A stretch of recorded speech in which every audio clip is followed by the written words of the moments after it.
비밀의 기증자. 이탈리아 북부의 작은 도시 베르가모. 평범한 중학교 과학교실에서 36세 교사 마르코가 학생들에게 생명의 신비를 가르치고 있습니다. 온화한 미소와 따뜻한 눈빛으로 학생들의 질문에 하나하나 정성껏 답해주는 그의 모습은 누가 봐도 평범한 교육자였습니다. 하지만 이 평범한 교사가 곧 이탈리아 전체를 뒤흔들 사회적 파장의 중심에 서게 될 줄은 아무도 몰랐습니다. 그의 작은 선의가 어떻게 법과 제도의 벽에 부딪히며 한 사람의 인생을 바꿔놓았는지 지금부터 그 이야기를 들어보겠습니다. 파트 1. 시작. 예상치 못한 부탁. 안녕하세요.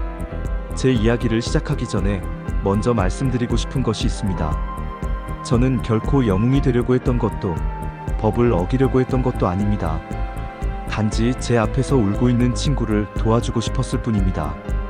그날은 평범한 금요일 오후였습니다. 동료 교사인 루카가 제 교실로 들어왔을 때 그의 얼굴은 평소와 달랐습니다. 붉게 충혈된 눈과 떨리는 손, 그리고 말문이 막힌 듯한 표정. 15년 넘게 함께 일해온 친구의 그런 모습을 본 것은 처음이었습니다. 마르코, 부탁이 있어. 루카의 목소리는 간신히 들릴 정도로 작았습니다. 그는 5년 전 결혼한 아내 키아라와 함께 아이를 갖기 위해 온갖 노력을 다했다고 했습니다. 병원을 전전하며 각종 검사를 받았지만 결국 그에게 내려진 진단은 무정자증이었습니다. 의사는 자연 임신이 불가능하다고 했어. 정자기증만이 유일한 방법이라고 하더군. 하지만 이탈리아에서는 기혼 여성만 정자기증을 받을 수 있고 대기자 목록이 너무 길어서 최소 2년은 기다려야 했습니다. 키아라는 이미 38세였고 시간이 흘러갈수록 임신 가능성은 더욱 낮아질 터였습니다. 키아라는 매일 밤 울어 자신 때문에 아이를 못 갖는다고 자책하고 있어. 나는 정말 어떻게 해야 할지 모르겠어. 그 순간 저는 마음속으로 이미 결정을 내리고 있었습니다. 물론 처음에는 망설였습니다. 하지만 매일 아침 학교에 오면서 놀이터에서 뛰어노는 아이들을 보며 미소 짓던 루카를 알고 있었거든요. 그는 정말 좋은 아버지가 될 사람이었습니다. 일주일 후 저는 루카에게 말했습니다. 도와줄게. 준비 과정은 생각보다 꼼꼼했습니다. 저는 종합병원에서 정밀 건강검진을 받았고 HIV, 간염 등 모든 성병 검사를 포함해 유전적 질환 검사까지 받았습니다. 결과는 모두 정상이었습니다. 2달의 준비 기간을 거쳐 키아라가 다니던 개인 산부인과에서 모든 것이 이루어졌습니다. 시술 당일 저는 떨렸습니다. 하지만 대기실에서 키아라가 저에게 고맙습니다라고 말할 때 그녀의 눈에서 흘러내리는 눈물을 보았을 때 저는 확신했습니다. 이것은 옳은 일이라고. 마이너스. 파트 2. 기적의 탄생. 2주 후 키아라가 임신했다는 소식을 들었을 때의 기쁨을 어떻게 표현해야 할지 모르겠습니다. 루카가 제게 전화를 걸어와서 됐어. 정말 됐어. 라고 외쳤을 때 저도 모르게 교무실에서 소리를 질렀습니다. 2021년 3월 15일 새벽 4시 루카에게서 전화가 왔습니다. 태어났어. 건강한 남자아이야. 그 순간 저는 눈물이 쏟아졌습니다. 휴대폰 너머로 들려오는 아기의 울음소리, 키아라의 웃음소리, 그리고 루카의 감격에 찬 목소리를 들으며 저는 제가 한 일이 정말 옳았다고 확신했습니다. 며칠 후 병원에 아기를 보러 갔을 때의 감정은 정말 복잡했습니다. 작고 빨간 얼굴의 아기가 키아라의 품에 안겨있는 모습을 보며 저는 아버지도 아니고 삼촌도 아닌 미묘한 감정을 느꼈습니다.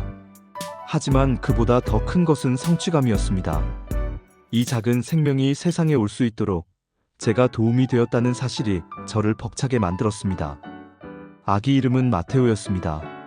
신의 선물이라는 뜻이었죠. 그 순간 저는 결심했습니다. 만약 다른 사람들도 이런 도움이 필요하다면 저는 기꺼이 도와주겠다고. 어느 날 퇴근길에 우연히 만난 중년 여성의 이야기가 저에게 큰 영향을 주었습니다. 그분은 혼자 아이를 키우는 싱글맘이었는데 젊을 때 결혼하지 않고 커리어에만 매진하다가 이제야 아이를 갖고 싶어졌는데 혼자서는 방법이 없어서 포기했다고 하더군요. 그때 저는 깨달았습니다. 루카와 키아라 같은 상황의 사람들이 생각보다 훨씬 많을 것이라는 사실을. 동성 커플, 비혼 여성, 남성 불임으로 고통받는 부부들. 이들 모두가 현재의 제도 안에서는 도움을 받기 어려운 상황에 있었습니다. 파트 3. SNS 속 비밀의 기증자. 2021년 6월, 저는 인스타그램에 HELPFULDONRITALY라는 계정을 만들었습니다. 처음에는 정말 조심스럽게 시작했습니다. 건강한 36세 남성, 의료진과 협력하여 도움을 제공합니다라는 간단한 소개글만 올렸습니다. 첫 번째 메시지가 온 것은 계정을 만든 지 일주일 후였습니다.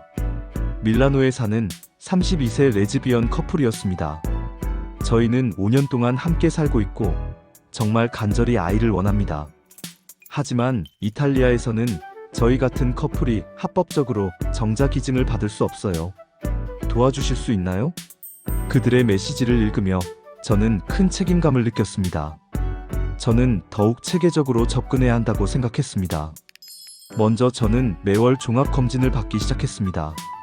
HIV, 매독, 간염 등 모든 성병 검사와 일반 건강검진 결과를 익명 처리하여 SNS에 공개했습니다. 또한 제 학력 증명서와 건강 상태에 대한 정보도 투명하게 공개했습니다. 두 번째로는 명확한 원칙을 세웠습니다. 첫째, 절대로 금전적 대가를 받지 않겠다는 것. 둘째, 아이에 대한 법적 권리나 책임을 주장하지 않겠다는 것. 셋째, 모든 과정은 반드시 의료진의 감독하에 진행하겠다는 것. 2021년 9월, 첫 번째 커플 중 한 분이 임신에 성공했습니다. SNS 계정이 알려지면서 점점 더 많은 문의가 들어왔습니다. 각각의 사연을 들으며 저는 현재 이탈리아의 보조생 식술 제도가 얼마나 많은 사람들을 소외시키고 있는지 깨달았습니다. 2022년 초까지 저는 총 6명의 여성을 도왔습니다. 그중 4명이 임신에 성공했고 3명은 출산까지 했습니다. 각각의 성공 사례가 있을 때마다 저는 큰 보람을 느꼈습니다.